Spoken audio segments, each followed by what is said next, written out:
Dando continuidade a mais uma rodada da Série A do Campeonato Brasileiro, a elite do futebol, jogo entre Atlético Paranaense e Grêmio, viu? E o Grêmio, que tá lá na parte de cima, hein? Lá no G4, tá tentando beliscar um pouquinho lá o líder do campeonato, conseguiu vencer. O Grêmio venceu por 2-1 a equipe do Atlético Paranaense, não teve até muitas dificuldades, viu? Mas assim mesmo o Atlético Paranaense esboçou uma reação, tentando até mesmo buscar essa vitória dentro de casa, até porque o Grêmio jogando fora de casa, isso aí foi um placar ótimo para a equipe lá do sul do país, né? Então, quem abriu foi o Douglas, o grande craque do Grêmio, que conseguiu fazer o primeiro. O segundo gol saiu em um contra-ataque falha da zaga do Atlético Paranaense. Gol do Grêmio, 2-0. E o Atlético depois, somente um golzinho, hein? Uma correria ali do jogador do Atlético Paranaense e até um lindo lançamento dele. Muita visão de jogo pro gol marcado em 2-1, mas foi só o golzinho de honra, viu, gente? Não adiantou nada, viu? No fim das contas, 3 pontos marcados para a equipe do Grêmio. E a goleada da rodada, gente. O Atlético Mineiro, numa dessa, todos já sabem que o Corinthians perdeu. E o Atlético, que tinha que ganhar, para encostar no Corinthians lá, me faz um papelão desse. Perdeu por 4-0, gente. O Santos ganhou com tranquilidade, abriu o jogo. A equipe adversária, o Atlético Mineiro, ficou completamente perdida, não sabia o que fazer dentro das 4 linhas. E foi 4 gols, tomou 4 gols a equipe do Atlético Mineiro. Tudo bem, estava fora de casa, mas não tem justificativa, viu? A justificativa que nós vamos ver vai ser de Levi Coupe, o técnico da equipe mineira. Vamos ver o que o professor foi dizer, gente. 4-0 não pode não, hein? Você tenta vencer a partida e aí toma gol. Então vai te dando uma parte emocional, vai caindo um pouco, sem dúvida. Mas o time é experiente o suficiente para é a primeira vez que acontece isso na temporada. Tá? Então, sabe, surpreendeu a todos. E é uma ótima oportunidade para a gente refletir e colocar o time novamente em campo no final de semana. 4-0. Mandar um abraço aqui pro Paulo Marcelo, atleticano, viu? Tá cabeça inchada, a coisa tá feia. O Pedro Magalhães também, outro atleticano roxo aqui de Poços de Caldas, mas estão tudo triste, gente, porque tomar 4 no uma coisa foi feia mesmo, viu? Mas a equipe do Santos prova que tá subindo, tá em uma ascensão, quem sabe vai buscar títulos ainda. O Levi Coupe falou de psicológico, abalado, tá precisando de futebol, viu? O Atlético começou muito bem o campeonato, depois já foi só decaindo, viu? Mas vamos ver como será o nosso futebol brasileiro.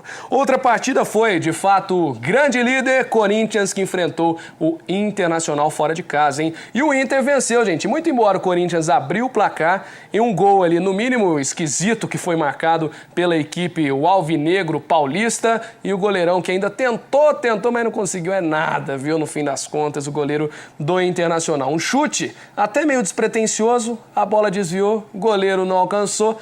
Gol da equipe e Malcom, mais uma vez, o camisa 21, que tá arrebentando lá, e tem reforço, o Lincoln, que chegou também no Corinthians, mas o Internacional ainda conseguiu, viu? O Hever fez o dele, camisa 3 da equipe do Internacional, e depois ainda Valdívia, um golaço que foi marcado na partida em a jogadaça. A jogada do zagueiro puxou pra direita, lançou, deu drible da vaca e Valdívia, brilha a estrela mais uma vez do grande Valdívia. E nessa partida tivemos uma polêmica envolvendo a arbitragem, que foi um pênalti que foi muito pedido pelos jogadores do Internacional. No fim das contas, o Inter conseguiu vencer, mas essa que foi a jogada, viu? Uma chance clara de gol.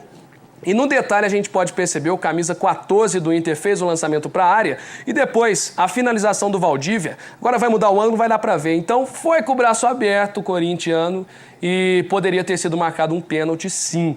O árbitro não deve ter visto, o bandeirinho, auxiliares também não devem ter visto essa oportunidade e segue o jogo, nada foi marcado, mas no fim das contas esse pênalti foi o que menos importou para o Internacional, viu? Vitória e olha, o técnico Argel, que teve um depoimento, muita personalidade, viu? Vamos ver. Conseguimos fazer um gol com o Hever, que parece que levemente está impedido, né? O gol do Hever. Parece que sim, mas isso era um prenúncio de que o gol era questão de tempo, né? E aí o próprio Paulão, né, que tinha acontecido uma fatalidade, né, dá um drible do Garrincha, essa é a grande verdade, né? O Paulão encarnando o Garrincha, né? E são coisas que acontecem no futebol, dá um drible do Garrincha, vai no fundo, cruza essa bola, o Hernando sai da bola, né? E aí o Valdívia acaba fazendo o gol da vitória.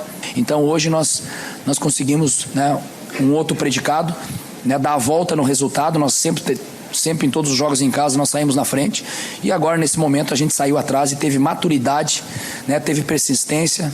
Os jogadores tiveram uma atitude muito boa, uma atitude espetacular. Só assim a gente conseguiu dar a volta ao resultado.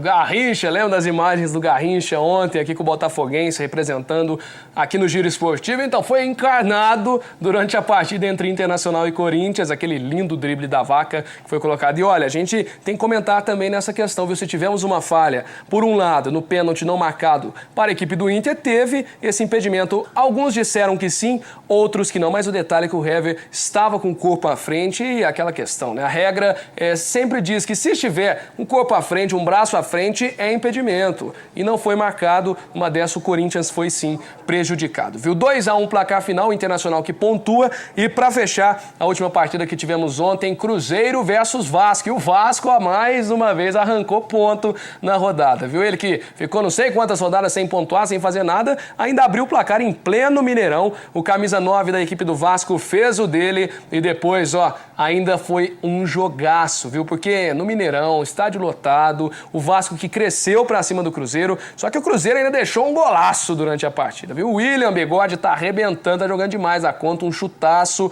e não deu pro goleirão do Vasco, Martin Silva, não conseguiu alcançar, até o goleiro reserva, na verdade, do Vasco que estava atuando. Depois, a equipe do Cruzeiro conseguiu a virada, o que poderia ser mais um lapso da equipe carioca, só que aí o Vasco fez um gol meio esquisito, o Fábio ficou perdidaço ali, foi o mesmo jogador, matador e salvador do Vasco que conseguiu trazer. O Fábio ficou só olhando a bola ali, ficou olhando a trajetória, não vai entrar, entrou, Fábio. Gol do Vasco, 2-2 placar final, pode-se considerar um bom placar fora de casa. O Vasco que foi jogar no Mineirão, lá aqui em Minas Gerais, e conseguiu arrancar um pontinho ao menos, viu? Mas vamos à nossa classificação parcial do Campeonato Brasileiro, da nossa Série A do Brasileirão, depois dessa rodada. Lembrando que temos mais 2 partidas ainda, mas ainda na classificação fica assim. O Corinthians continua líder de tudo, com 54 pontos. O Atlético Mineiro segue em seguida ali na segunda colocação, com 49 pontos. Se vencesse, estaria colado, viu, gente? Com 52 ali atrás, mas não venceu, então não adiantou nada, viu? O Grêmio tem 48 pontos, seguido pelo Flamengo no G4, joga ainda e tenta encostar um pouquinho mais no Grêmio.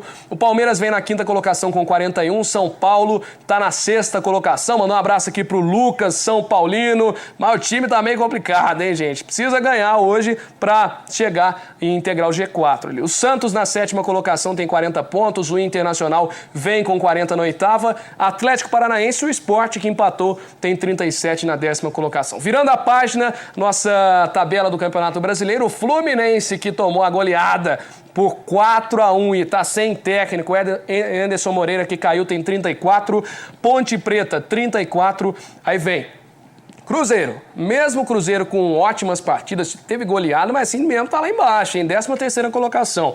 A Chapecoense tem 30 pontos na 14ª colocação, o Avaí tem 29, o Goiás 28, tá liberando o Z4 a zona da degola, e vem Figueirense com 27, Coritiba, mesma pontuação, Joinville tem 23 e o Vasco da Gama tá chegando, hein, gente? Tem 20 pontos, está a 8 pontos para sair de vez da zona do rebaixamento. E lembrando que o Joinville que empatou já deu mais espaço ali pro Vasco para pelo menos sair da lanterna, viu? 20 e 23, se vencer ainda no critério de desempate, o Vasco pode sair na próxima rodada da lanterna da Série A do Campeonato Brasileiro. Vamos pro nosso último intervalo, em seguida, assunto em pauta caldense aqui no Giro Esportivo.